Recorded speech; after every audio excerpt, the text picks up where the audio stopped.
లేవనెత్త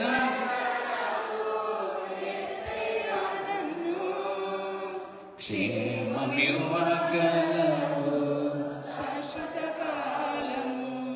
నే బలిగా మారిన బ్రతికించగలవు నీ వాగ్దానం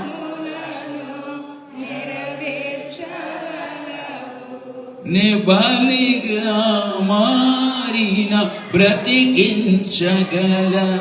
నీ వాగ్దానములను నెరవేర్చగలను. సందేహించను ఒక క్షణం మాత్రమైనా, సందేహించను ఒక క్షణం మాత్రమైనా, కాపాడగలవు కడ